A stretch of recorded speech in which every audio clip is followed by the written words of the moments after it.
আসসালামু আলাইকুম, স্বাগতম জানাচ্ছি বিবিসি নিউজ আন্তর্জাতিক সংবাদে। শুরুতেই সংবাদ শিরোনাম, এরপর বিস্তারিত। ইরান যুদ্ধ কি দীর্ঘায়িতই হচ্ছে? ইরান যুদ্ধ আশপাশে কি প্রভাব ফেলবে? ইরানের কৌশলে বড় ভুল দেখছে তুরস্ক। ইরানে মার্কিন অপারেশনের নাম এপিক ফিউরি কেন, যা জানা গেল। দর্শক, এতক্ষণ শুনছিলেন সংবাদ শিরোনাম। এখন বিস্তারিত।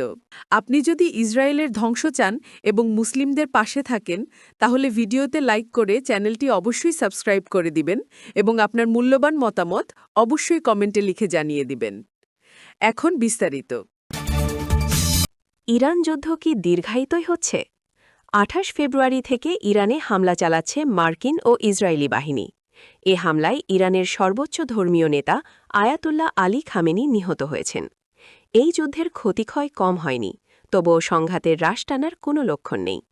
মার্কিন কর্মকর্তারা ইতোমধ্যে স্বীকার করেছেন যে যুদ্ধটি স্বল্পমেয়াদী নাও হতে পারে। জয়েন্ট চিফস অব স্টাফের চেয়ারম্যান জেনারেল ড্যান কেইন বলেছেন, আরও হতাহতের আশঙ্কা রয়েছে। মার্কিন প্রতিরক্ষামন্ত্রী পিট হেগসেথ বলেছেন, এটি ইরাক যুদ্ধের মতো দীর্ঘমেয়াদী নয়। তবে দীর্ঘযুদ্ধের সম্ভাবনা অস্বীকার করার প্রয়োজনীয়তাই এই আশঙ্কার ইঙ্গিত দিচ্ছে বলে বিশ্লেষকদের মত। ইসরায়েলের প্রধানমন্ত্রী বেনিয়ামিন নেতানিয়াহুও একই ধরনের বক্তব্য দিয়েছেন। এতে বোঝা যাচ্ছে, প্রত্যাশিত সাফল্য না আসায় যুক্তরাষ্ট্র ও ইসরায়েল নতুন কৌশল খুঁজছে। ইরান যুদ্ধ আশপাশে কি প্রভাব ফেলবে? ২৮ ফেব্রুয়ারি থেকে ইরানে হামলা চালিয়েছে যুক্তরাষ্ট্র ও ইসরায়েল। বিমান ও ক্ষেপণাস্ত্র হামলায় ইরানের সর্বোচ্চ ধর্মীয় নেতা আয়াতুল্লাহ আলী খামেনি নিহত হয়েছেন। এই যুদ্ধে ব্যাপক ক্ষতি হয়েছে। মধ্যপ্রাচ্যের বড় একটি অংশ জুড়ে ছড়িয়ে পড়েছে সংঘাত। আন্তর্জাতিক রাজনৈতিক বিশ্লেষকরা বলছেন, ইরান যুদ্ধের ব্যাপক প্রভাব পড়বে। ইন্দো ইসরায়েল অক্ষ। যদি ইসরায়েল ইরানের রেজিম পরিবর্তন করতে সক্ষম হয়, তবে ইসরায়েলের সীমান্ত তাফতান পর্যন্ত প্রসারিত হবে। এটি বিশেষভাবে বেলুচিস্তান এবং পাকিস্তানের পারমাণবিক কর্মসূচির জন্য অস্থিতিশীলতার সৃষ্টি করবে। পাকিস্তানের আশপাশের অঞ্চলে ও আন্তর্জাতিক সম্পর্কের জন্য নতুন চ্যালেঞ্জ, বিশেষ করে যুক্তরাষ্ট্রের সঙ্গে। পাকিস্তানের এখন কৌশলগত পুনঃসংযোজন প্রয়োজন। পাকিস্তানের কৌশলগত পুনঃসংযোজনের ৩টি ক্ষেত্র রয়েছে। ১. দেশকে একত্রিত করা এবং রাজনৈতিকভাবে সুস্থির করা। বিরোধী দলের প্রতি উদার মনোভাব, রাজনৈতিক বন্দীদের মুক্তি, বেলুচিস্তানের নিখোঁজদের সমস্যা সমাধান। কাবুল দিল্লি সংযোগের আলোকে আফগানিস্তানের পরিস্থিতি শান্ত করা। ২. কার্যকর প্রতিরক্ষা ও সন্ত্রাসবিরোধী কৌশল তৈরি করা। ৩. আফগানিস্তানের সঙ্গে সম্পর্ক স্বাভাবিক করা, যাতে একাধিক সামনের লড়াই পাকিস্তানকে দুর্বল না করে।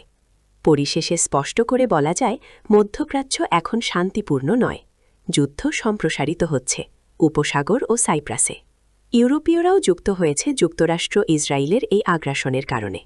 ইরানের সর্বোচ্চ ধর্মীয় নেতা পূর্বাভাস দিয়েছিলেন, যদি যুক্তরাষ্ট্র বা ইসরায়েল ইরানকে আক্রমণ করে, এটি একটি আঞ্চলিক যুদ্ধ হয়ে দাঁড়াবে। এই যুদ্ধ উভয় আগ্রাসীর জন্য অজেয় হবে। বর্তমান তেমনটাই চিত্র লক্ষ্য করা যাচ্ছে। ইরানের কৌশলে বড় ভুল দেখছে তুরস্ক। ইসরায়েল ও যুক্তরাষ্ট্রের আগ্রাসনের জবাবে উপসাগরীয় দেশগুলোর মার্কিন ঘাঁটিতে হামলা চালাচ্ছে ইরান। তুরস্ক এই কৌশলকে অবিশ্বাস্য ভুল কৌশল বলে আখ্যা দিয়েছে। খবর রয়টার্সের। মঙ্গলবার ৩ মার্চ তুরস্কের পররাষ্ট্রমন্ত্রী হাকান ফিদান বলেছেন, আরব দেশগুলোতে আক্রমণ চালানোর কারণে ইরান এই অঞ্চলে অস্থিতিশীলতা আরও বাড়িয়ে দিচ্ছে। তুর্কি রাষ্ট্রীয় সম্প্রচার মাধ্যম টিআরটি হারবারকে দেওয়া সাক্ষাৎকারে তিনি বলেন, ইরানের এসব স্থানে নির্বিচারে বোমাবর্ষণ করা একেবারেই ভুল কৌশল। তেহরান এমন এক কৌশল নিচ্ছে, আমি যদি ডুবি তবে পুরো অঞ্চলকেও সঙ্গে ডুবাব।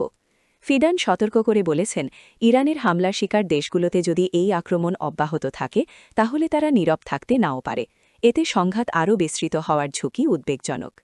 তুর্কি পররাষ্ট্রমন্ত্রীর মতে, ইরানের নতুন নেতৃত্ব যুক্তরাষ্ট্র ও ইসরায়েলের সঙ্গে চলমান যুদ্ধের অবসানে একটি সুযোগের জানালা তৈরি করতে পারে। ফিদান বলেন, যে কোনো প্রয়োজনীয় সমঝোতা যুদ্ধ দীর্ঘায়িত করার চেয়ে ভালো। তিনি আশা প্রকাশ করেন, ইরানের নতুন নেতৃত্ব সংঘাত শেষ করতে প্রয়োজনীয় সদিচ্ছা প্রদর্শন করবে। ইরানে মার্কিন অপারেশনের নাম এপিক ফিউরি কেন?